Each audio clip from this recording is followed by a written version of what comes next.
খামেনির প্রকাশ্যে আগমন, ট্রাম্পের গোপন অফার এবং যুদ্ধ জয় ইরানকে করেছে আত্মবিশ্বাসী।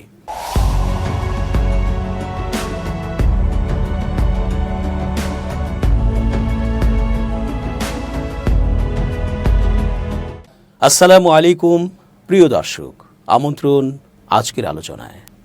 চেঞ্জ টিভির আন্তর্জাতিক চোখ অনুষ্ঠানে এস.জি. রতন স্বাগত জানাচ্ছি।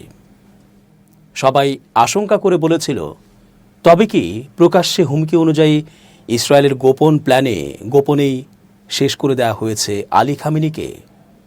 না, তিনি প্রকাশ্যে এসে তার ভাষণ শুনিয়েছেন। ইসরায়েলের সাথে যুদ্ধে ইরান কার্যত বিজয়ী অর্জন করেছে, এমনটাই জানাচ্ছেন প্রায় সকল বিশ্লেষক। নেতানিয়াহু যখন পশ্চিমাদের নানা সাপোর্ট পাওয়ার পরও একা আর পারছিল না, তখন প্রকাশ্যে আনতে হলো আমেরিকার সরাসরি সামরিক সাপোর্ট। আমেরিকাও সরাসরি হামলা করে বসল ইরানের পারমাণবিক ঘাঁটিগুলোতে।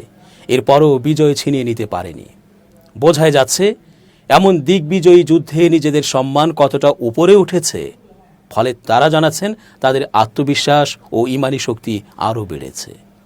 ট্রাম্প ও নেতানিয়াহু মিলে ইরানের চলমান শাসন ক্ষমতার পরিবর্তন তো দূরের কথা, কোনরূপ ক্ষতিই করতে পারেনি, বরং এই শাসন ক্ষমতার প্রতি ইরানি জনগণের আস্থা, স্থায়িত্বশীলতা ও নির্ভরতা আরও বেড়ে গেছে। এর মধ্যে খবর পাওয়া গেছে ট্রাম্প আলী খামেনির সাহসী ভূমিকায় তার প্রতি নতজানু হয়েছে। ইরানকে ডলার প্রদানের প্রস্তাব দিচ্ছেন তিনি গোপনে গোপনে, যাতে তার দুর্বলতা ধরা না পড়ে, আবার ইরানকে পাশেও রাখা যায়।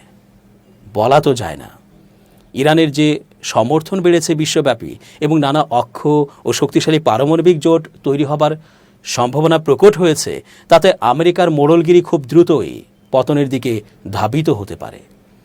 তবে ইরান কারো টোপে লোভ করবে না, জাতীয় স্বার্থ ও নিরাপত্তা প্রশ্নে কোনো ধরনের আপোষ করবে না বলে স্পষ্ট জানিয়ে দিয়েছে তারা। আর দেশটির আলেমরা বলছেন যুদ্ধ তাদের ইমানি শক্তি বাড়িয়েছে।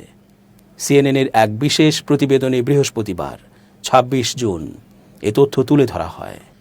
ইরানের অন্যতম পবিত্র শহর কোমে অবস্থিত হজরত ফাতিমা মাসুমা রাদিয়াল্লাহু আনহা এর মাজার দেশটির ধর্মীয় ও রাজনৈতিক জীবনধারার এক গুরুত্বপূর্ণ স্তম্ভ।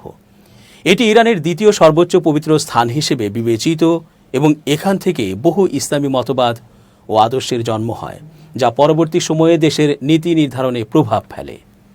শহরটিতে অসংখ্য ধর্মীয় শিক্ষা প্রতিষ্ঠান, মাদ্রাসা ও সেমিনারি থাকায় কোম শুধু একটি পবিত্র স্থান নয়, বরং একটি চিন্তার কেন্দ্রও বটে। এমন এক সময়ে যখন ইরান যুক্তরাষ্ট্র ও ইসরায়েলের সঙ্গে তীব্র রাজনৈতিক উত্তেজনার মধ্য দিয়ে যাচ্ছে, তখন কোমের ধর্মীয় নেতারা এই পরিস্থিতি নিয়ে তাদের দৃষ্টিভঙ্গি প্রকাশ করেছেন। একজন স্থানীয় আলেম সিএনএনকে বলেন, যদি ট্রাম্পের সত্যিই কোনো সদিচ্ছা থাকে, তাহলে অন্য দেশের ব্যাপারে নাক না গলিয়ে মানুষকে শান্তিতে বাঁচতে দেওয়া উচিত। তারা ভাবে বোমা, হত্যা ও সন্ত্রাস দিয়ে আমাদের সামনে এগিয়ে যাওয়ার পথ বন্ধ করা যাবে, অথচ এসব হত্যা ও সন্ত্রাস আমাদের দুর্বল নয়, বরং আমাদের বিশ্বাসকে আরও শক্তিশালী করে। আরেকজন ধর্মীয় নেতা বলেন, আল্লাহ প্রতিশ্রুতি দিয়েছেন, যদি কেউ আল্লাহকে বিশ্বাস করে তবে তিনি আমাদের শত্রুকে নিশ্চিহ্ন করে দেবেন। রাজনৈতিক উত্তেজনার পাশাপাশি ইরানের এ এলাকাটির একটি কৌশলগত গুরুত্বও রয়েছে। কোম প্রদেশেই অবস্থিত ফোর্দো পারমাণবিক সমৃদ্ধকরণ কেন্দ্র, যেটি ইরানের অন্যতম প্রধান পরমাণু স্থাপনা। মার্কিন প্রেসিডেন্ট ট্রাম্প সম্প্রতি দাবি করেন যে যুক্তরাষ্ট্র বাংকার বাস্টার বোমার মাধ্যমে এই কেন্দ্রকে ধ্বংস করেছে। তবে ইরান তা আংশিক স্বীকার করে জানিয়েছে কেন্দ্রটি কিছুটা ক্ষতিগ্রস্ত হলেও এখনও সচল রয়েছে। তারা জানায়, পারমাণবিক সমৃদ্ধকরণ তাদের সার্বভৌম অধিকার।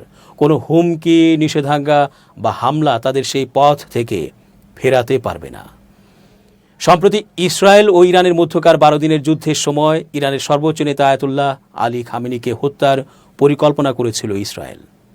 তবে সময়মতো গোপন স্থানে আত্মগোপনে যাওয়ার ফলে প্রাণে বাঁচেন তিনি। বিষয়টি নিশ্চিত করেছেন ইসরায়েলের প্রতিরক্ষা মন্ত্রী ইসরায়েল কার্জ। বৃহস্পতিবার ইসরায়েলের ক্যান পাবলিক ব্রডকাস্টারকে দেয়া এক সাক্ষাৎকারে কার্জ বলেন, যদি খামেনি আমাদের নাগালের মধ্যে থাকতেন, আমরা তাকে নিশ্চিহ্ন করে দিতাম। কিন্তু তিনি ঝুঁকি বুঝতে পেরে আগেভাগেই আত্মগোপনে চলে যান এবং গুরুত্বপূর্ণ সামরিক কমান্ডারদের সঙ্গে যোগাযোগ বিচ্ছিন্ন করে দেন।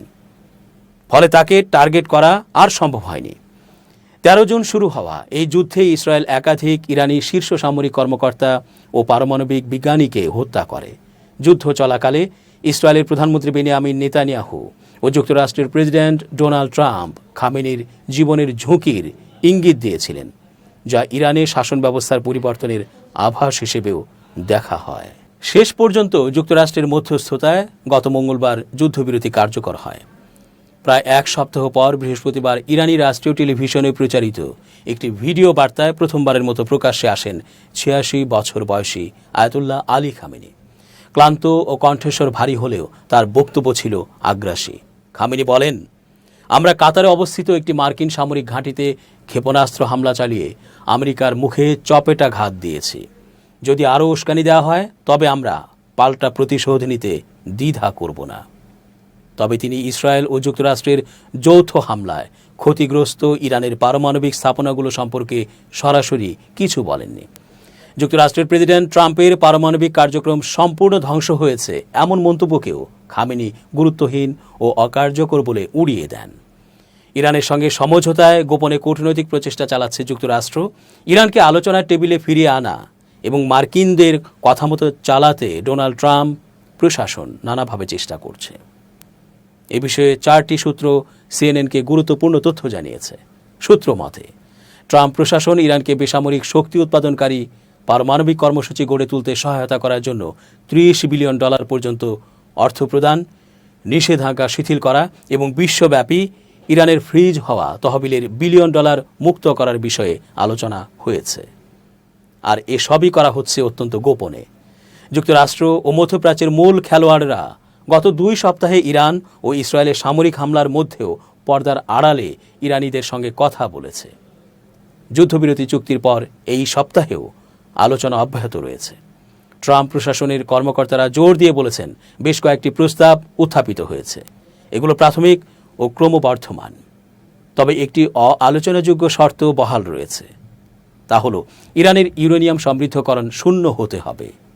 যদিও ইরান ধারাবাহিকভাবে বলেছে তাদের প্রয়োজনে ইউরেনিয়াম সমৃদ্ধকরণ করা হচ্ছে, তবুও চাপ প্রয়োগকারীরা এ শর্তে ছাড় দিতে নারাজ। 2টি সূত্র সিএনএনকে অন্তত একটি প্রাথমিক খসড়া প্রস্তাব সরবরাহ করেছে। এতে ইরানের জন্য বেশ কয়েকটি প্রণোদনা অন্তর্ভুক্ত রয়েছে। গেল শুক্রবার হোয়াইট হাউসে মার্কিন বিশেষ দূত স্টিভ উইটকফ এবং উপসাগরীয় অংশীদারদের মধ্যে একটি গোপন বৈঠকে কিছু বিবরণ চূড়ান্ত করা হয়েছে। মার্কিন সামরিক হামলার আগের দিন ছিল কয়েক ঘন্টার সেই বৈঠক সম্পর্কে জানা 2টি সূত্র সিএনএনকে এসব নিশ্চিত করেছে। আলোচিত শর্তগুলোর মধ্যে রয়েছে ইরানের একটি নতুন অসমৃদ্ধকরণ পারমাণবিক কর্মসূচির জন্য আনুমানিক $20 থেকে $30 বিলিয়ন বিনিয়োগ করা হবে। এই কেন্দ্র বেসামরিক শক্তি উদ্দেশ্যে ব্যবহৃত হবে।